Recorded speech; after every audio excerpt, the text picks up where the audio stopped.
Welcome to Blake Street Banter, where one of us knows what the word banter means. The other two are just along for the ride. Tyler, say what's up. What up, what up? We are joined by player of the week, pitcher of the week in the Northeastern League, CARSON PALMQUIST of the Hartford Yard Goats. What is up? Hey, how's it going, guys? How are you, so how did they notify you that you were, pitcher of the week?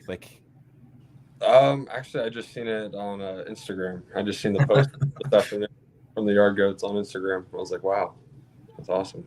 That is how it happens. Okay. So no, cool, hey, here's an email. Hey, I'm going to give you a little warning. None of that. You found out like the rest of us. That's insane. That's crazy. Yeah, no, you're kind of just hoping for it after a good outing, and then you just kind of wait till Monday comes around and comes out, and you'll see. I mean, we would have been rioting on Twitter if you didn't get it this week. That would have been nuts. I don't know if you can put together a better outing than 7 shutout, 13 Ks. So we were talking about it. If you guys said it had to be a no hitter or something. Yeah, that's about all you can do. You know, the 1-hit 13K game, that's almost as common as a no hitter. Yeah. Oh yeah. So what was it like on the mound that day? Were you just in the zone? Because you only threw 84 pitches, so very efficient outing. 84 pitches, 13 Ks. I mean, most of your outings are like that, but what was it about that outing, this last outing, that was just kind of different? I was just kind of telling myself to bounce back from the following outing. Don't try and nibble around the corners and try and be something I'm not. Just keep throwing strikes. And first inning or so, I was getting quick outs. And then they started taking more pitches, throwing the ball in the zone. I had my changeup that was working really well for me. And it got to later innings. I didn't realize how many strikeouts was up, going on until I looked up around the 5th or 6th. And I was like, oh, wow, it's getting up there. But I kind of just felt like I was cruising, felt like whatever I was throwing, they were either going to put some weak bats on it or no contact. Mm-hmm. So does that pump you up a little bit? When you look out there in the 5th and 6th, oh, I'm kind of on it today. Do you kind of recognize that, or does that change your mentality, amp you up a little bit, or? It doesn't really change it too much. In the situation, you still kind of got to go out there and make the pitch, because you can still be as excited as you want, and tables can turn at any second. It's a crazy game. Mm-hmm. But you kind of realize it, and you kind of just want to keep going and see what you can do. And you're just pushing, it kind of pushes you a little harder to get a few more. Right. Ben, what did it feel like you're coming back from kind of a minor injury and then you're building back up, and just a couple spotty starts? How did it feel to really nail this one down? I mean, to go from, a rough one to as good of a start as you can have. I mean, it felt amazing, especially after the game. I smiled at a few people and was like, that felt good. It was nice to get it back on track. Especially since having that little injury, haven't really been able to get back on the radar of things and on track. And just to have this one felt good, and to keep hopefully building from here. And after All-Star break, hopefully this is a good thing to take into break.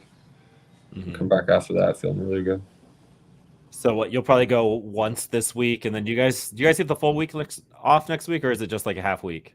Yeah, I'll pitch once against Portland on Saturday, and then we have a 3-game set in Bowie, but I don't believe I'm one of the guys that's throwing there. I think it's just pushing over from whatever this week is. It's just gonna pull on down. Yeah, that's how I couldn't remember what it is. So, are you doing anything special for break? This is your first break in the season? No, I'm just gonna head home back to Fort Myers, play some golf, do some fishing, hang out with the family. All right, just get back to the roots and stuff. Oh yeah, love that. I mean, speaking of Fort Myers and Miami and all that, do you want to say anything nice about Chris McMahon, since he says something nice about you in the offseason? I was so looking forward to him coming here this year. Sadly, he got hurt again and had to have surgery. Mm-hmm. But I mean, hopefully he's going to get on the video game later. We're going to shoot the crap and play some games, but he's a great kid. I love him. He's a great guy. He knows that. Yeah, he's trying to do the Twitch thing. I see him on the Instagram. Come play with me on the Twitch. It's kind of fun to see. I imagine that you have to find ways to kill time during rehab. There's got to be a way. No, his Twitches are funny too. That's some funny stuff. I might actually have to tune in one time. Just Chris, we got to Twitcher. it out. Right, that's fun.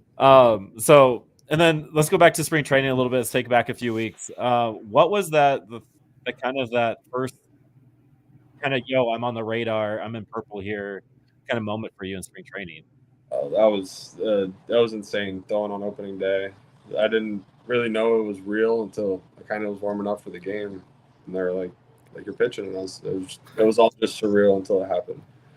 And after going out there and pitching, it was just like a relief knowing that like it's the same ball game, same players. They're all obviously very very good and a lot better, but it's all still baseball.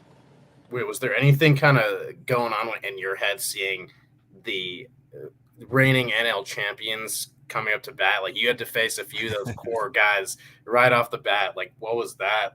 How did you get yourself ready for that? That was the first thing. As soon as they told me, I was like, "Wow, this team was just in the World Series a few months ago. Like, they can really play." But no, it was kind of not knowing I could do it, but just believing in myself, and afterwards knowing I could do it. But just kind of going out there and throwing each pitch, like where it's called. That's kind of what I've fallen into this year. Is just throw it where it's called and locate it, and not much can really happen to you. Yeah, and just trust the guy in the back. We hear that a lot from the pitchers that we talk to. It's just you got to trust the guys behind the plate and just kind of go with what they're calling. I'm sure you guys talk about a game plan before the game starts and like have those in between inning meetings and stuff, and just trust the guy and just go for it.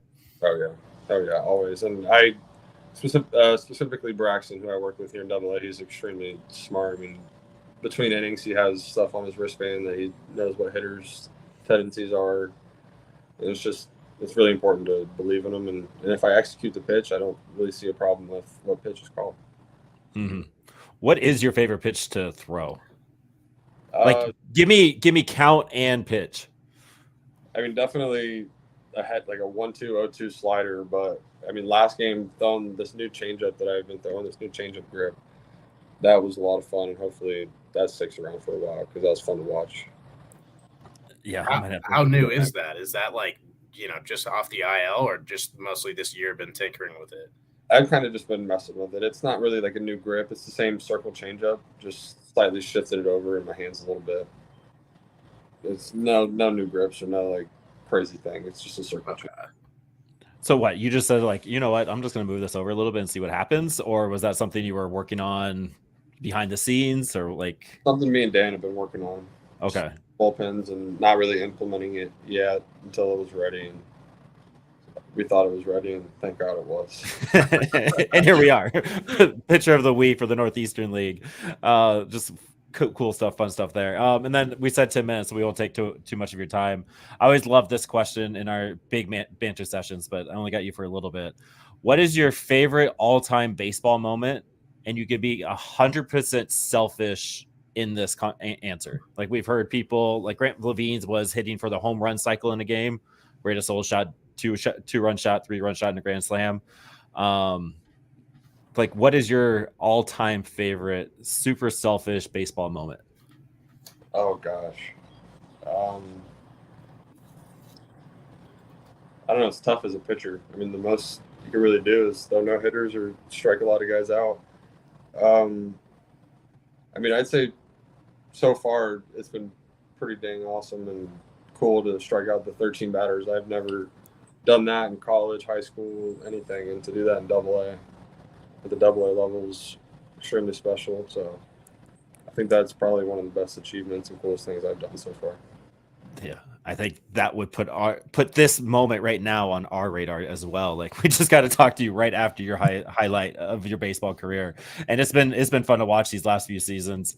I mean, obviously we're rooting for you and you're doing your thing, and we'll keep doing our thing on our end and let everybody know who Carson Palmquist is via social media and all that. But I appreciate you hanging out with us, man. Oh, thank you guys a lot. It was fun. Thank you. All right. Yeah. Thanks for coming on, Carson. Keep dealing, dog. Go get them. All right, thank you guys. Y'all have a good one. Later, man. Thank you. Later. Carson Palmquist. Love that. Dog, like 13 strikeouts, 7 innings, like just insane. The nonsense of it is the 84 pitches. Like I didn't don't realize see it was that that until ever. you said it. I figured that was laboring into the 90s and on the pitch count. Like it's better than a Maddox. Like I was trying to say, 13 Ks one hit. That is as common as a no hitter. Like it has to be. So Yeah. It's pretty special stuff. And I guess he's a good dude. We got Isaac in the Instagram chat here saying Carson Palmquist played for his food before a game one day. So that's pretty cool. He's a good guy as well. So Carson Palmquist, we'll strike you out, but then I'll also buy you dinner afterwards. So find you a man that does both. Love to see that. All right, let's get into the pod. And I just love the fact that we have this platform to talk to these guys and share a little bit of their stories as they're going through it. Like we just found out that Carson Palmquist has a new changeup grip, and so you're welcome, listener, for that. Let's do some of the shout outs, so to speak. We have a family of the pod made his debut, got his first hit yesterday. Let's all give a round of applause to Aaron Shunk for his debut in purple, his first hit. Like seeing that I was actually able to see it. I've been gone for 2 weeks, literally no baseball. And I got home about 4:00 yesterday. So I'm an hour in. And like, I think one of the first at bats I saw was Aaron Shunk, and he got that single. I'm like, is that his first one? And then I saw him going like this, and then it was awesome. So I just love that for our friends, our guys, our family. And just like, he did it. It's freaking awesome. I mean, it's one of those things that you almost feel like there's hopefully so many more, but now it's like the hardest part is really over. Like the worst thing would be to play for like 2 weeks and not get a hit. So he's got that under his belt. Hopefully the floodgates just open up now. Yeah, and he made a sick play at third base today in the first inning, like just the classic kind of Arenado, Ryan McMahon thing, solid cannon from third, deep third, and got the guy. So it's great to see Aaron Shunk holding his own up in the majors. I want to do a huge round of applause to Brenton Doyle for MLB Player of the Week with his 4 home runs, 9 RBIs. Again, I wasn't able to watch. Was it really that special? Was he just on fire all last week? Man, he was saying everything. I mean, I think he's on pace for 20 home runs again. He wasn't before these last 2 weeks, but there you go. Right, 2020's back on. Like he's at 11 now, I think. Right, 11 yeah, or 12. He's well on pace. Yeah. Okay, so and this is the halfway mark. So beautiful, Brenton Doyle 2020, and then we got our first kind of head scratcher move. Maybe we just talk a little bit about it. It's more of like a segue into the minor league part of our pod. I feel like we could have got something for Dakota Hudson. Am I completely off base? Like he had good road splits. He could have been good for a team to pick up on, but just give us give us your top 30, top 40 prospect for Daniel Hudson, and let's figure this out. Am I wrong? I think ultimately when guys do get DFA'd, there's probably some calls that are made. Some, someone like Bill Schmidt, he's making these calls. He knows what some teams think about him. He might check in and say, hey, I know you like Hudson. I mean, they don't want to tip their hand too much, but I'm sure there was at least some attempt to trade him. And also, he's kind of an odd pitcher in that he's throwing that like 90-mile-an-hour fastball. It's a good slider. I think some teams, though, would be like, this guy, is not a guy who's going to slot into our starting rotation. So also a weird time of year to be, swinging a trade for a guy like that. He'd probably, find someone else like him at AAA, minor league free agent kind of thing. So they probably could have gotten some bottom filler, but not an easy thing to do. Yeah, because I mean, at what point is the point? Like, there's got to be a fine line. Like, let's work something out, or just leave FAM and let's save some money or something like that. All right, so let's get into the minor league pod part. It's been a few weeks. Last week, you guys did the draft pod, road to the draft, which was fantastic. I think you guys dropped like 40 names. Huge shout out to Tyler for giving me a Nebraska high school cat to watch out for, and Lewis. Yeah, what was his name? Yeah, Tyson Lewis, the shortstop out of Millard West. So that's on the Omaha side. It's the big side of Nebraska. I grew up on the other side, but it's just cool to see Nebraska getting some representation. So I am rooting for that to happen with a compensation pick or two. So that'd be sweet. But go back and listen to it. It just dropped today in the podcast platform. So Apple, Spotify, and all that.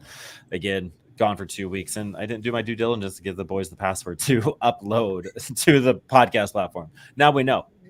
It's weird having help. So huge shout out to you for doing the draft pod. And I mean, just give it a little highlight. You two guys are going to do work next week. Go ahead and preview it a little bit, Tyler. What can the people expect next week on draft coverage? It's like a trying to think of how to explain, like you're trying to drink out of the hose like full blast. That's kind of what it's going to be like. We're going to be going over the top. Fun live stream coming up. Lewis is going to be pretty big on that too. It's going to be so much fun. I don't know if there's anything you want to add, Lewis. We got some things in the works though before even draft night. Yeah, there's some crazy content. I think we spent hours just talking about what we're gonna do. So we definitely, we have. It's kind of insane how much we got going on that night, but you just gotta watch. You guys are going live Sunday. The draft is at 5:00 Eastern time. Mike told me before we got on. So assuming they you guys actually announced the time, because they're so late about that. It's annoying. We'll get Mike on it to confirm for sure. But yeah, he said 5:00 next Sunday. So I'm assuming you guys will get on a little bit before, build up to it, go live. We'll be live on YouTube, the Twitter. I'll make sure we're on Instagram as well. I'll jump on when I can, but you guys will be on live streaming the entire first day, correct? Yeah, we'll be there. If it starts at 5 Eastern, we'll be there till 9. Yeah, it's a long process. Of course, we've got some stuff that's kind of playing in the intermediary to split things up when the Rockies, after that third pick, it's going to be, or at least an hour and a half till the Rockies' next pick. So we'll probably throw some stuff in there, and we're not going to torture ourselves too much, but no, it'll be a long night, a lot of fun, just a lot of stuff, and there's really no better place to get for the in the Rockies community especially. We're going to be doing stuff, just some of those divisional teams, giving you insight on who's joining the division, all type of stuff. It's going to be fun. Yeah, and not to toot our own horn, but yeah, you don't get draft coverage like this anywhere in Rockies world. There'll be people that talk about it, but they won't go in depth as much as Tyler does and has all the resources he has. So, Mike, did you find any information? Yeah, I sent you guys the link for it. Just tell us when does it start? 5:00. 5:00 Eastern. Okay, that's crazy. I'm glad I won't have to wait all day. Right, your Christmas comes early, Tyler. And then I think we're going to be in and out second day. Or are you going live again second day? We haven't really decided. I'm going to be sitting in front of my computer no matter what. So yeah, definitely some tweets going. Yeah, I think people want it. We'll be there. Right. Okay. So maybe we put something out there, just gauge, and then third day, day 3 will be all tweets, in-depth information with some cool graphics and all that kind of stuff. So all your draft coverage, we got you. It's all going to be there. It's going to be dope. Have fun with us. Let's do some giveaways. I got a whole bunch of cards we can give away. Shoot, I even have a Larry Walker bobblehead from the Cardinals game, from Adele Amador's debut weekend. So let's throw that out there. We got a cool interview from somebody that doesn't do a lot of interviews, which I'm super excited about getting out there. Noah did it, if that gives you guys any clue about who that might be. So I'm super stoked for that. I haven't listened to it. Hopefully Noah's doing the editing and getting that ready in the background. If you guys want to get hyped for that, Tyler read the email of who it was. He didn't read it, but in his head, he read it at the end of the draft pod, and you could see his reaction. He was pretty shocked by it. Yeah, I was listening. I was going to go and clip that, so maybe that'll be a little teaser for tomorrow. And then we got a AAA guy talking about his draft stuff, and we're trying to get a few more, few banter sessions in there, just focused on the draft and the whole process about some of the guys there. So, all right, enough of that. Let's go. Albuquerque Isotopes. 3-3 in this past week, 6-6 in the second half. So doing much better, so to speak. But we have some familiar faces back in Albuquerque. Eularis Montero and Sean Bouchard are with the AAA squad. Eularis is back. We just imagine that he's going to rake and he's going to do the 350 with a 1 OPS with 13 dongs in 12 games and all that kind of stuff. How do we feel about this? I love Eularis Montero. I want him part of the Rockies system. I want him to do great. It didn't work out again this year, but now he's back with us. What what is this, Tyler? This Montero thing? I don't know. I don't know. Just it's sad for me because he's one of those guys. I got to see him play in the minors a lot. Hit a home run like every time I was at Isotopes Park. It felt like, but this feels like a bridge pretty much. Like I don't think he'll be on the roster in the organization next year. Unless later this season the Rockies re-add him to the 40-man, but I don't see that happening if they made this decision. It's a sad. No, it's not the end yet, but it feels like the beginning of the end for a guy that all of us did come to love. Like he's a fun player. He's passionate. He's clearly like a bright, positive presence in the dugout too. So, it's just really tough to see this happening, but I hope that it doesn't hold him back and that he goes out there and just kind of crushes this second half of the minor league season and, sets himself up wherever he is for a better opportunity. Right. And I think that's the only mentality we can have with it. I wonder what they're working on. Obviously, it's got to be chasing off speed, low and away. It's probably one of the big things, but just hopefully something's being worked on down there. Like hopefully he's working counts and figuring out this or that. But Greg Jones is also down there, major league talent down there as well. I don't know, Mike, what do you kind of want to highlight from the Isotopes? I mean, I think there's no one more fun on the Isotopes than MacGyver. Willie MacGyver. I feel like all season he's been like just raking, but this week especially, he was like the best hitter in the PCL. Over 1,000 OPS now. I mean, he kind of just does it all, out there at catcher. I love this guy. We got to get him on the pod. Yeah, I mean, he was, if you want to go way back into the depths of BSB, he was one of the original 4 or 5 interviews we had. He talked with us about his time at Washington and all that. So he is a friend of the pod. It would be cool to get him back on. He's a grinder, and he's always somebody teammates talk about just being a good teammate. Like he seems to get it. He's the guy that brings people up when they're down and just is a good teammate. He's always the first one with the water bucket.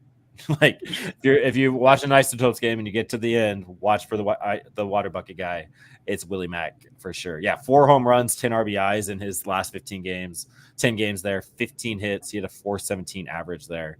It's pretty cool seeing him do his thing. Trevor Boone, it's just smashes balls.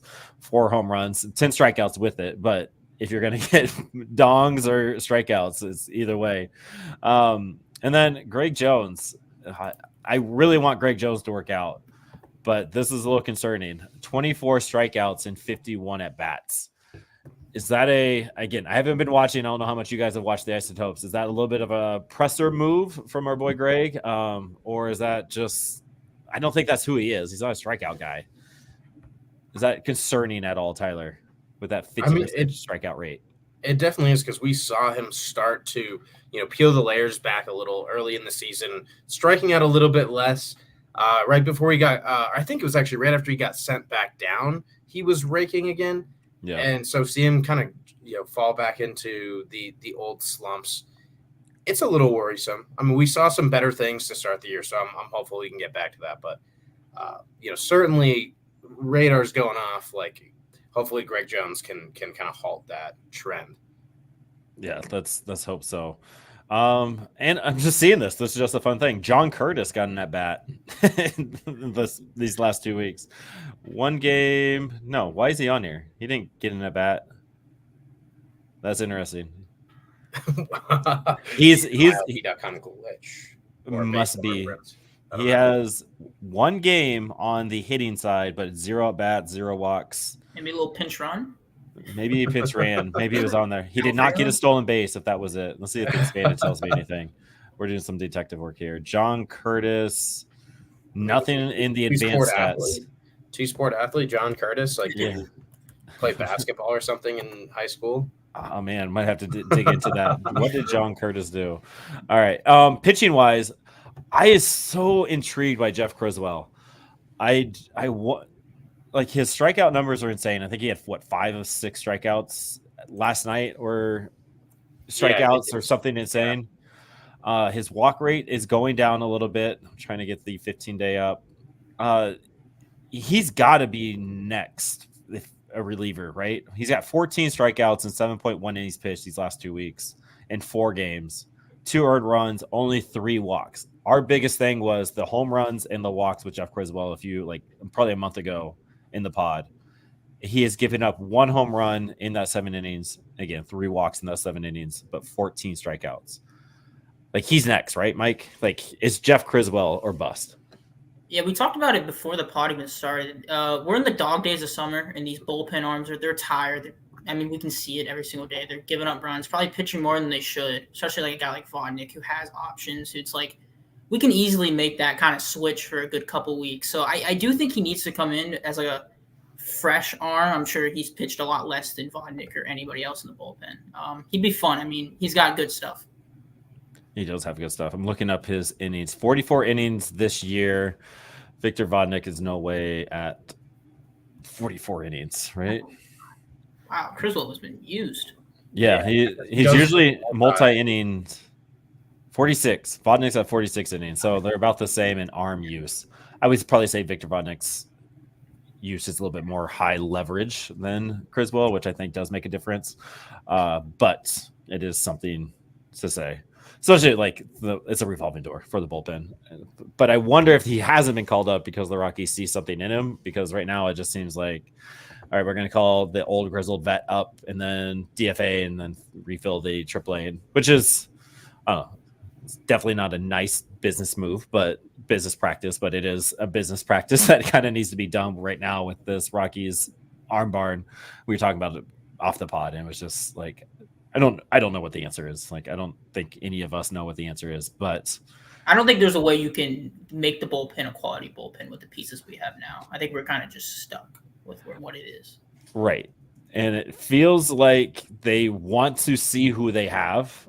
And so what's next? Who's coming up? Like a Tanner Gordon making his debut yesterday, which was fantastic. Like, you couldn't ask for a better debut from a rookie yesterday, 2 days ago. Like, it was yesterday. That was an incredible outing. 6 innings. He had that one bad inning, which what dribblers, like very weak hits. So I feel like the Rockies are seeing what we have. So give me Dugan, give me Evan, give me Jeff, like give me all these guys, give me Noah in a long relief. Let's see what we have. Bring back Carl. He did all right last year in some long reliefs. I would love to see some of this kind of work itself out. John Curtis has been lights out too. 12 innings pitched, 8 Ks. The 9 hits is a little bit a lot, but I don't think the walk rate is as bad. So maybe John Curtis is back with the big league squad sometime. You gotta remember it's PCL too, like especially Albuquerque. Like you're gonna give up hits, right? And that's what we talk about that every single pod, right? So it's like, all right, what are they working with? What are they looking for? Obviously, walks is a huge issue. So let's get the guy that's not walking a lot. And right now, that's Jeff Criswell. I almost wonder if we're gonna see a Hartford, like if we really need a bullpen guy. If we ever see like a Ainhill, Chavihi, a Hartford to Colorado move, especially like a Jaden Hill, who's got to be on the 40-man by the beginning of next year, could we see a guy like that make the 40-man? See what we have with him, something like that. I think could be really fun, and I think it could work. You got anything on that, Tyler? I think Jaden Hill is at the top of the ladder, really, as it goes, because he does have to get added. So unless the Rockies are giving someone an audition, like Jaden Hill has a spot, I don't want to say sharpied onto next year's 40-man roster, but it is in pen. Like it's like erasable pin that doesn't quite erase, but like it's like an option. You'll always see it if it were to get, but it's in pen. He's going to get added to the 40-man roster. That stuff. He'd be such an easy Rule 5 draft pick. In the offseason, like almost a guarantee. He's the perfect guy that teams look for. So I think Jaden Hill will be that next guy again, unless they're going to give someone like Criswell an opportunity, knowing like it's at the end of the day, it's okay if he gets the same treatment as some of these veterans. But we'll have to kind of see how the things play out there. We know there's going to be some spots opening later in the season, either a trade of a pitcher, or there's a couple guys that are kind of on the chopping block at this point. So there's going to be some rotation, and that'll be really telling just to see. Injuries are going to pile up. We're in the dog days of summer. Like, I know we always say the term is like, just wait till the dog days of summer. We're in it right now. So it's only going to get worse in terms of injuries and healthiness. Absolutely. Yeah. And you got Juan Mejia down there. He's 40. Yeah, he's on the 40 man. So there's definitely some options. I want to see some of these older guys get their shot. Like if Doing It Ardell doesn't get a shot with the Rockies, I'm gonna be super pissed. I might quit the pod. Like I might be the end of it. He's our reason for being here. This is the only reason we're still here. He is the reason that we had any availability to talk to Carson Palmquist or anybody. I feel like we bullied the Rockies into doing the Winston Barnard thing. So I think we could start the same thing. Maybe I need to write another note to Mr. Dick Monfort up there. So maybe that's it. That was pretty fun. There's the timing was there. It might have been us. The Yard Goats. What was it? I sent you guys the text. Was it 13 years ago today? Thank you to our boy Patrick Lyons with that. It was 2015. 2015. So what? 9 days. 9 years ago, they revealed their new logo, the Hartford Yard Goats and all that kind of stuff. So huge shout out to them for 9 years of success with that logo, because it is a badass logo. Probably one of the better top 10 in the minor leagues. We already talked about Carson Palmquist, 7 innings, 13 Ks, 1 hit, 1 walk.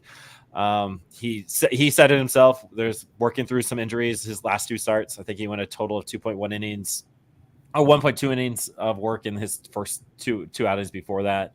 One he got lit up, and one he was pulled after getting 2 strikeouts. But so obviously something was lingering there, but worked his way through it. But Tyler, talk about Brendan Hardy. Our boy Brendan Hardy had a rough start, but what is he? 20 innings of just lights out nonsense.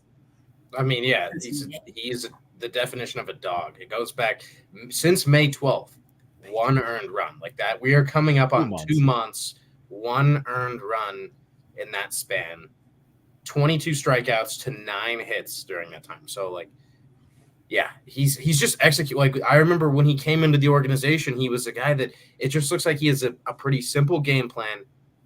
He executes it, and we're seeing him get comfortable doing that. We got to check in with him about his velocity. We want him to get to 95, and I think we wanted him to go same side changeup to back foot a changeup to a righty. I think that's what we wanted him to do. So we got to check back in with him on that if he's reached those levels of confidence, because I don't know when that's going to happen otherwise. Yes, that Mike. Next time you're clipping, keep an eye on the back foot change up, 95 mile per hour. I'm back into it, so I'm gonna be listening and watching. I love the Yard Goats broadcast because they actually say the MPH on most of the pitches. Dooley and Lavallo do a great job doing that stuff. So huge shout out to Hardy. That's absolutely insane. 2 months of just 1 run. Is my boy Sterling Thompson back, Mike? I saw some stats. I was pretty excited. He was your player of the week last week. Is Sterling Thompson back? I'd say so. It's been 2 weeks, 10, 11 games.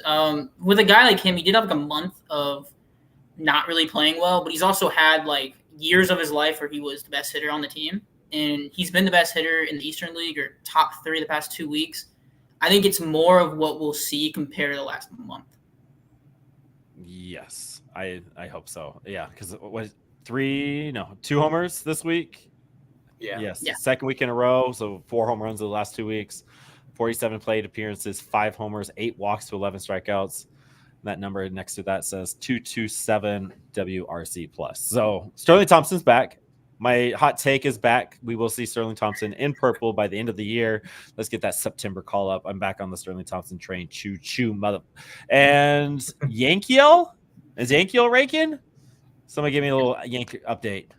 I mean, he's sort of been he's been like this, but the lows are not very low. Not low, right? The high, and he had some highs recently. I was expecting his season long numbers to be better than they are, but he's cut the strikeouts so much, and the last couple weeks we have seen the power showing up a little bit more. I think he has 3 homers in the last couple weeks. So at the beginning of the season, it was is this guy going to hit 15 homers on the year? Now he's on pace to get to that 20 mark, I think. 19.2 strikeout rate for a guy with his power, that's encouraging. He just needs to find, that A swing a little bit more often in games. But the 111 WRC plus, that shows he's above average for the league. I mean, we know he's still a 21-year-old kid. And again, those lows have not really been there. He has been really steady all year long. Okay, so I'm going to play devil's advocate on this because I love what you just said. But we saw that with Elias Montero. His strikeouts dropped. He was making all the right adjustments and his power wasn't there. And yet here we are with the Montero yo-yo. Is that a concern with a Yanquiel Fernandez who kind of has the same projectability that Montero had a few years ago, right? And this is where we're at. But you're saying there's power coming. Is that power going to go along with this 20% strikeout? I don't know if you want to put that evil on him, that bad juju. No, but I mean, his power is just so easy. Like Montero was sort of one of those like brute power guys. Like he needed barrel on the baseball, like perfect, pitch location. We've seen Yank just hit some balls out on like ridiculous pitches. I mean, and the exit velocities are a little bit higher with him as well. So just we know the power is even more exaggerated with Fernandez. But I think that's a legitimate thing to be thinking about. There's no certainty. We saw it with Montero and Fernandez. Sort of a similar player. Okay, so I'm not worried. Not bad juju. We are okay. We are okay. I want to give a record breakdown. So what do we got? 1, 2, 3, 4, 5, 6. Yargos went 3-3 last week. And then the week before 3-2. So they are 5-2, 5-4 on the second half of the season. So they've already clinched their playoff berth. But so it would just be cool to win both of them and just not even let anybody get any chance there. Anything left in Hartford? I mean, Kokoska's been like all season one of the best hitters on this team. Like I don't know what to do with him because we don't talk about him enough. But I mean, we just talked about Sterling Thompson, and Kokoska's been like that all year. He's been just raking. He's a great, especially like a pinch hitter. They love doing that with him. If he doesn't start, pinch hitter late, hit a walk-off home run doing that. He just hits the ball. It's awesome. And it's usually with power, and that's I think we're a broken record on that. Everywhere he goes, he's a hitter, and he rakes wherever he gets it.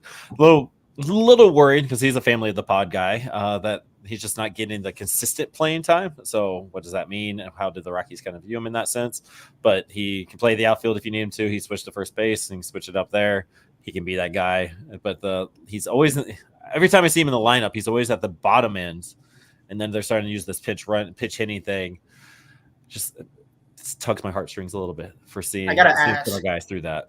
I gotta ask, when Veen comes back, because he's in Spokane, I think he's like doing pretty good there, 1,000 OPS in a couple games. What happens to this outfield? Does Braden Ward move up? Because he's been killing it. One of the best players in all minor league baseball this season, Braden Ward.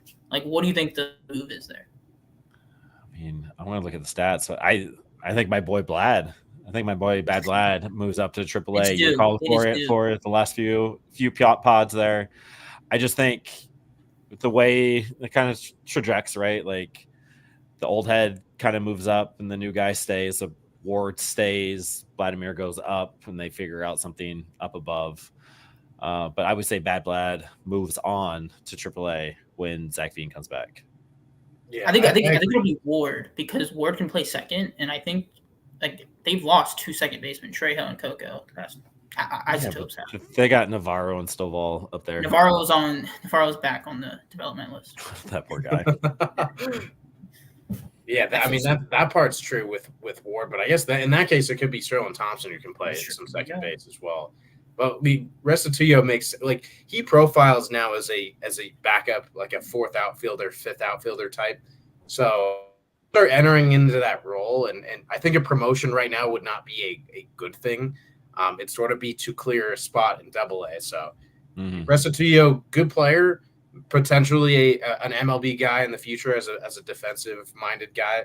So it makes sense to get him into AAA, roam a big outfield, and just see if he can turn things around a little bit more there. Yeah, his 655 season OPS isn't anything too great, but I still love that guy, and he's walking. So give me Bad Vlad all day. I would love to see Braden Ward get the nod too. I mean, he's family of the pod, and he's gonna do whatever he needs to start breaking records there. And there might be something with his speed. Like, all right, Greg Jones, Braden Ward. Let's see what we can have here and see how that plays out at that big league level there. Let's go to Spokane. Is Chase Dollander? So again, I kind of glossed over it. Just confirm with me. Futures game. Is Chase Dollander? He got the nod. Is he the only guy? Like usually there's one or two. Is he the only Rocky representative? Yeah. He's also our new MLB pipeline #1 prospect. They redid the rankings, so there you go. They did the midseason update. Number 36. Okay, so. All right, Chase Dollander day, just Chase Dollander week, Chase Dollander year, just insane. So huge shout out to him for getting that nod. But before we even get into that, we got to recognize Cole Carrick and our boy Connor Stade swept the Northwest League up in Spokane with Players of the Week nods. Connor Stade went almost toe to toe with CARSON PALMQUIST, like insane numbers: 7 innings pitched, 12 strikeouts, both career highs. 1 hit, 2 doubles, just insane numbers, which is great for Connor Stade. Like he came off that injury, was kind of fluctuating a little bit like CARSON PALMQUIST and was like, nah, I'm good. I'm still good at this. I'm just like, nah, screw you. I'm going to strike you out. And then Cole Carrick just went to the complex league, got through whatever he was getting through, and brought a club with him. And 1, 2, 3, 4, 5 extra base hits on the week, 2 doubles, 1 triple, 2 home runs, 3 stolen bases, 4 RBIs. I think his batting average was around 400, 500. And Cole Carrick did Cole Carrick things while playing center. He did play shortstop one game, I noticed. So just round of applause to the sweep of the Northwest League there. But like, what is the big storyline here, Mike? What's the big storyline up at Spokane that I need to be aware of? There was a fun middle of the week run. It was a 35-inning run where the pitchers and the bullpen and starters didn't let up a single run. Say that again. 35 innings. 35 Jesus. innings. Nearly 4 games. That's insane. But it was a good run for them. I wonder what that is on the record books. That's 34 innings of just no runs. That's incredible. I love that. Nice little pull out there. I like that. Be straight shutouts. Like, I mean, obviously it goes a little bit deeper than that, but to like shut people out for 3 straight games, that's embarrassing. I feel bad for Tri-City. Well, they did do the law of averages thing, the game averages. They scored enough runs for a series anyway. Yeah. Right. You don't have to look at the series runs to runs there. What up, G Vandy? Thanks for hanging out, big dog. Just talking a little Spokane baseball here. 34 straight innings. But yeah, what happened the next game? Was it ugly? It was 17 runs for Tri-City, so. Damn. Okay. Yeah. I mean, it was law of averages, right? Like you said, law of averages. Dollander did his thing. 5 innings pitched, 10 strikeouts, 0 earned runs. That's insane. It just feels like we're a broken record. Like you could say that next pod, and it'll make sense. It'll be the same. Yeah, we can just copy and paste this in, even if it's not true. It'll be believable. So. Right. Just put this in there. Blake Adams, another shutout, 6 innings, 7 strikeouts. All right. Dion Jorge. Who wants to dive into Dion for me? I'll do it. I'll be the guy. That guy right there. I mean, I put it down on the spreadsheet, not the Google Doc. So why not? I'll take it. I don't know. He hasn't hit a professional home run. I think it was Isaac that told us that. He dropped a little tidbit on us, which it's kind of like one of those moments. It's going to be kind of sour when he does because it's been so long. It's been like a couple hundred plate appearances. The defense it's been good, like eye test wise, but he's had a lot of errors, which that's not really a defense thing. It's more just like a error thing. You know, you can play good defense and have a lot of errors. It happens. But you got to hit for power. I mean, right now his power is like, I don't know what it'd be on the 20 to 80 scale. I think it's got to be 20 because he doesn't hit home runs. He's also just hasn't been hitting the ball these past 2 weeks. He's been the worst qualified hitter in the league in OPS the last 2 weeks. It's a little concerning, especially because he's 12th ranked prospect for pipeline and FAS, and those are the smart people. So I don't know what's going on with him, but I think he'll fix it. Super young guy though. Yeah. what is he still 20? No, just turned 21. There you go. So, I mean, Tyler, power was never part of his game, right? Like he's not projecting to be a 20 homer guy later, is he? Well, I guess the hope was because he's a rail thin guy with like a 6'3" frame. I mean, you almost always there's like a universal label for those guys that he's going to grow into his power. Yeah. And I think at this point, the fact that he's not hitting for any power, it sort of throws that out the window. He that was never the tool that really carried him. But I think that was like literally a tag on him. It wasn't really part of it's like on a shirt, it's not part of the shirt. This guy's for some power. I don't know if that's true or not. So it's getting a little weird. Like when you see him highly ranked on a prospect list, it's because, this guy might also hit for power soon. But we're at a point. I don't think you can assume that it's going to be the case anymore. Yeah, it's a little odd. But I mean, his defense has been bad. So you maybe think it might be connected. He's 21, trying to work through all the ups and downs that is a professional season. I mean, at least that's what I got to give some benefit of the doubt. And if anybody's going to figure it out with him, it's going to be Robinson Cancel up there in Spokane. Like they're probably working behind the scenes on some stuff there. But we saw this kind of with Andy Perez, where it's like he doesn't have a lot of power, but then everybody was saying he'll just grow into more power, and he did this past offseason. Like we saw like visible change, line drives are popping off the bat. With Dion Jorge, we're not really seeing that change season to season. Right. And so something that we have to watch out for. Lowest qualified OPS. Yeah, you said it. But on the other hand, Kyle Karros, dog, like he's got to be next up, right? Like what has he done this week? Mike, that just kind of pops off the sheet there. I mean, it's not even been this week. It's been like this whole month he's been killing it. I think he started off a little slow, especially for what I expected him to do, which is just like go out there and break. So the season numbers, it's up to like 800 OPS, I think you put, which if you told me that like a month and a half ago, I would be pretty shocked because I don't think it was. I mean, it's been a season long 855 OPS. He just hits the ball. He's not going to do much defensively. Plays that first, maybe third. I think he's in Hartford soon, though. I think he's one of the next call ups for Hartford. I think he's a really easy guy to like see the future of. Like, just keep hitting, man. Just keep hitting.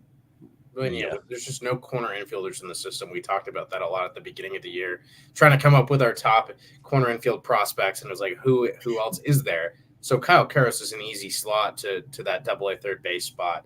But I mean, a 146 WRC plus. It's always fun to put those into perspective. This is a serious still pitchers league. So 46% above averages. I mean, anything over like 120 is going to really catch your eye. 146 is like the guy should be promoted like right away. And Cole Carrick is in the same boat. And before we're getting to move on to Fresno, I just have to say, where is Cole Carrick's top one? Like he better be on a top 100 list of somebody's mid-season. Like he has to be. He has to be. I was low on him coming into the year, coming into the pros in general. But man, put him on a top 100 list. I still remember my reaction when we were talking draft pod last year, and we were listening to their live like Cole Carrick. What? Why, Tyler? Let me sell me on this. And Cole Carrick just like told me to shut up and like watch him play, and here we are. And he's dominating. Like Cole Carrick and Kyle Karros have been like the two mainstay names every time we have this pod up in Spokane. So don't imagine them sticking out down there very much longer.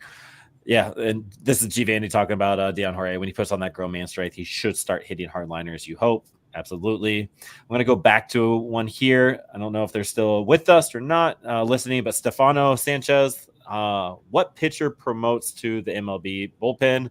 We kind of had that conversation a little bit before, Stefano. So maybe let's all pick one real quick. Who's next from the AAA or Hartford arm barns that make their debut or get the next call up? And I'm putting my name, my pick on Jeff Criswell. And so now you guys pick. I'm going to go John Curtis. They probably have the jersey already still there made. So, you don't have to make that. And, I'm sure the nameplate for the locker is still there. So a money saver. Yeah. Penny pitching move right there. He's also been killing it. Yeah. He's been, good slider fastball combo for him. Yeah. Jaden Hill. Just dark horse, love it. Jaden Hill, dude. Could you imagine Rockies Nation? They might actually show up, like come out for a Jaden Hill debut. Dude, imagine watching the bullpen stuff's tricky because you can watch a game, be like, I want to see Jaden Hill pitch today, and you have no idea if it's going to happen or not. So if you really don't want to watch a Rockies game, it's going to be tough to see your relievers. It would be tough. Well, he's so fun because he almost like Lawrence is huge. Like he's a giant, huge guy. Like Justin Lawrence is like, I think he's like probably the strongest man in the league. I know he's doing all that stuff, and Jaden Hill is like the same way. So Jaden Hill is jacked. He is jacked. Thanks for reading the question. I'm from Costa Rica. Go Rocks. Stefano, thank you for still listening. That was a while ago that question was put in there. So appreciate you hanging out, doing your thing with us. Let's head to Fresno. Hot Fresno. Have they been on fire, Mike? Like I think I saw something that they've just been They got swept. They got swept at home, and then it was a 3-3 series. So they got swept at home and then swept Modesto. Okay, so they were hot. Okay. So a home and home sweep, so to speak. Like it's them and Modesto. Modesto's a great team. They lost a couple of guys, but still a very good team. Right. Still going to have that going. But our boy, Michael Persecki, is back. I'm so mad that I missed that debut. Hopefully one of you were able to watch it or do anything with it. Strikes out 9 in 5 innings pitched, according to the rundown here, 1 earned run.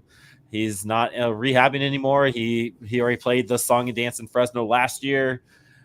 I mean, Spokane, just add him to the 5-headed monster that is Spokane, 6-headed monster that is Spokane.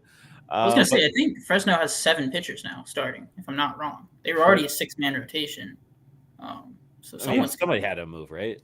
I don't think anybody moved. I'll go look at the stats real Somebody quick. maybe just a week off or something. But someone's got a good long-term too, so. I mean, for a guy like Persecki, like who's been there, done that, has the track record of being great, is done being on rehab. Do we see him spending a lot of time with our boy Stephen Rice and Johnny Bravo down in Fresno, or like is a call up kind of one of those things? I think we're seeing a call up. I mean, didn't he pitch the most innings last year out of any pitcher? Yeah. So he's already spent so much time there, and he dominated too last year. It's great. So I do think it's just due. Like you probably want him to warm up a couple starts in Fresno. And then, once we get Spokane call-ups, he'll fit right in. Yeah, I think it's just like the domino effect of those so many of those Spokane guys could get the promotion. So, his time will come the second somebody else's time comes, and so on and so forth. Right. Yeah, because looking at the starters in Fresno, they are 7 deep. 1, 2, 3, 4, 5, 6, 7. 7 starting pitchers in the last 15 days. He was obviously the 7th. Austin Eminer was the other guy. So it looks like Persecki took Eminer's start away, but also might have been timeline stuff with July 4th games and whatnot. But you got Kopay, Kaminsky, Mahoney, Pacheco, Brian Perez, and Eminer in the Persecki as the starters down there. I see a couple guys that can go to the bullpen if you need it. I mean, Kopay and Perez, I think, could fit right in the bullpen.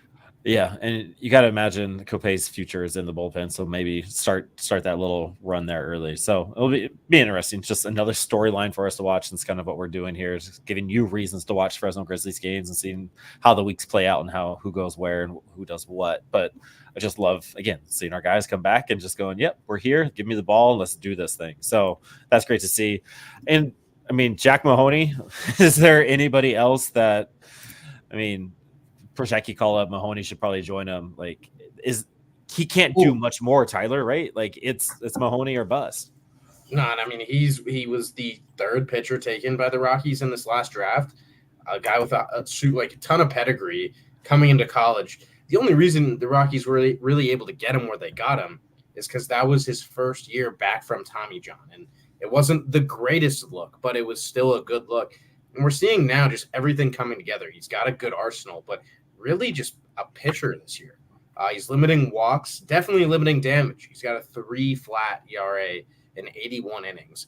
It's so awesome to have a guy like that in the system. And he's right there, with Persecki. He deserves to be in Spokane. We really need to see that pipeline start moving a little bit.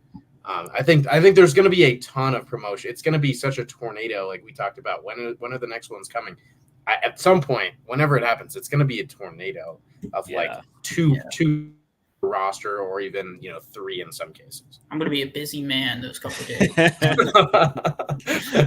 And all of Rockies Nation is going to appreciate you for it. I actually put the answer to the last question, like what do we do, in the rundown. He's only pitched 84 innings, the highest of his career. Like Tyler said, his freshman year he pitched 33. He was in like a relief role. Sophomore year out for injury, and then junior year he pitched 84 innings. He's at 81 right now. So I almost wonder if he goes to the complex like Sean Sullivan did. Sorry, I'm sick. I just think it makes sense that you can't have 7 pitchers, so something has to happen. Something has to happen soon. And that's might be something to do with the call-ups that we're kind of anticipating, because we had that conversation 2 weeks ago. Was the innings, that kind of stuff. Or we might get one of these guys. Like we get one of those guys. There's another spot. It's just a mess right now, the Rockies. It's a good mess, right? It's a too many riches mess type stuff. So it's a good thing that Mahoney, Kaminska, Prusecki, all these guys, Albert Pacheco, he had a Jack Eflin piece written on him this week. So go check that out. Like Albert Pacheco is one of our guys that we've been watching. I know Isaac's big on. So like there's just so much happening in Fresno, and there's like no reason not to go to the game. Go join our boy Tomas with the BSB shirt. Go find the BSB shirt, take a picture with him, tag us in it. Like it's just good stuff happening down in Fresno. Anything with the sticks though? Like we've been talking about it. The sticks are a little hard to kind of Rockies minor league, so to speak, almost mirroring each other there. Is anything standing out these last 2 weeks with the clubs there? Any Andy Perez hype or a couple of those guys? A couple of those guys in Fresno, Luis Mendez and Andy Perez had. I mean, this week at least were stellar. Perez had a 2-homer game. Nice. Luis Mendez had 2 triples. I think he also had 2 doubles, so 4 extra base hits on the week. So I mean, those guys promising. Braylon Wimmer's been really promising there. That team could really use a bat. Wink, wink. Somebody high in the draft, or Robert Colaz. Right, they could use someone like that. Is there any way the Rockies' first round draft pick or even the compensation pick go to a minor league affiliate within a month of being drafted? I think so. I think especially if it's a hitter, one of those hitters, those guys are very easily assignable. Like get them to Arizona, do the orientation, whatever they do with them. 3 weeks after the draft, I think you could send a hitter to Fresno. Otherwise, those guys are going to probably stay in the ACL. But if it's a guy who's drafted high enough, pick number 3, like be going to Fresno right off the bat. I don't think he's spending any time in the ACL, if at all, like maybe a couple days. When did Kyle Carros make his debut last year? I think last year was about a month after. He was also a guy that kind of dealing with some injury with Carros. I think Carrick might have been the 15th. First. August 15th. Yeah. I guess we are July, right? So July. It was a month after. Okay. All right. But the ACL isn't like it ends fairly soon after the draft, so you're gonna have to. None of those draft picks, I guess, will really even get a chance there. I forgot that. This year it's like they almost end at the same time. There's a little bit of time, but not much. So I think if a hitter's drafted at pick 3, I think for sure they're going to go to Fresno. Otherwise, I mean, with the arms, we've seen them just really take it slow with them. So a chance that they get held back a little. Yeah, because they only had a few guys go to Fresno last year with the arms. I think Copay and maybe I know Denton did. A lot of guys ended up getting a couple appearances like at the end of the year. The complex league ends on the 29th, so they have 3 weeks left of the complex league. So but they got to sign and all that. Yeah, so you're looking at all the draftees, all the complex guys, all that stuff, kind of moving into the system and seeing who would get there. Like Robert Colaz is definitely that guy. It would be interesting to see if they do pick a Condon or Bazana or Caglione and like, all right, let's just put you in Fresno and let's go with it, because why not? I would love to see that. He's working that out with team would be Caro. like OP. If you add like just like a couple of those bats in there, Robert Kalaz, of course, that team becomes so good because that pitching staff is, and there's That's more out. guys that are still coming. So Right. it's a good team. Love to see that. So, anything else with Fresno? No, we kind of covered it. Pitching staffs all across the high A, low A, double A are nasty. I mean, let's go back to this. So this was the DFA for Hudson is the reason we need to pick Burns Smith with our first pick. I know you talked about it on the pod last week / today, Tyler. Is you don't draft for need, but like there's always a need for pitchers. Just like having nobody at the AAA level who's really ready, who's really like pushing the envelope, who nobody really at the major league level who's like, yo, I'm good. I'm here for the next 5 years. Does that push the front office to really lean a Burns Smith option at that 3 pick? I think this year we saw last year it was a good mix of Dollander was probably the best player that could have fallen to them and a guy that they really wanted. They wanted a pitcher. I think this year, because they've satisfied that with Dollander and Gabe Hughes the year before, I think they feel a need for a pitcher, but we'll talk about this more with our draft coverage. I think it's going to be Charlie Condon if he's available. Otherwise, then they say, okay, we're going to go get one of those pitchers and probably Chase Burns. But I don't think that's actually their first priority this year. And we'll see how that plays out on Sunday. Right. I think they are leaning towards that elite hitter in Charlie Condon, specifically him, versus the pitchers. I think if Charlie Condon's on the board, you're not going to hear Chase Burns or Hagen Smith called. Especially when the player comp is Chris Bryant. I mean, you got to go all out and get that. Yeah, that is going to pique some interest. So but I kind of want to jump back to the DFA. Dakota Hudson got DFA'd, like a guy they signed to a major league contract. And they said, we have other guys, like this guy is expendable. Like a major league starting pitcher, they said, that guy is expendable. We don't need him. Tanner Gordon, CARSON PALMQUIST, though, Tanner Gordon already came up. CARSON PALMQUIST is right on his heels. There are guys, and we have Herman Marquez coming back in 10 days. Eventually Antonio Senzatella. Like we're gonna have to be DFAing more guys in order to accommodate them. I think that it'd be great to add a top of the rotation starter, but I don't think we've seen anything there. Come back soon. It's about 10 days because he made a rehab start like 2 or 3 days ago, and then he's gonna make one more. So I think he's looking for a first series after the All-Star break is when he's coming back. So I think you can only rehab for a maximum of 30 days. We're almost there. Right. Yeah. And then you get the All-Star break. Well, I mean, he's been because he pitched in the ACL back in we're at 30 days for sure.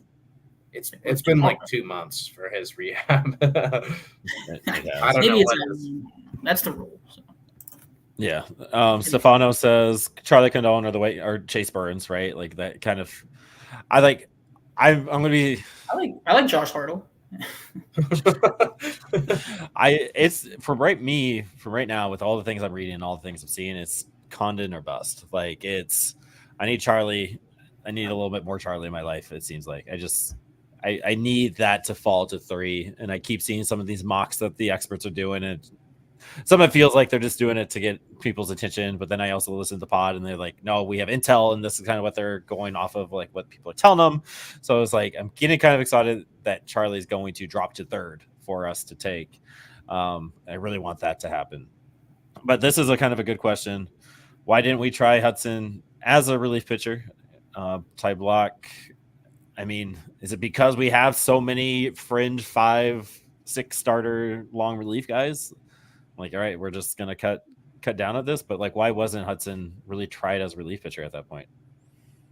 That's tough to try to even explain. I always try to see the other side. That's one that I'm shocked we didn't see him make one bullpen appearance at least. So a little confusing. I think there were other guys on this team that you might have made that decision for sooner. You still had a 40-man spot. He didn't have to be DFA'd if you wanted to option somebody else, but just a little odd. I guess it really shows what they were seeing and feeling about him as a pitcher, and just we're not fans of the stuff and how it's performing.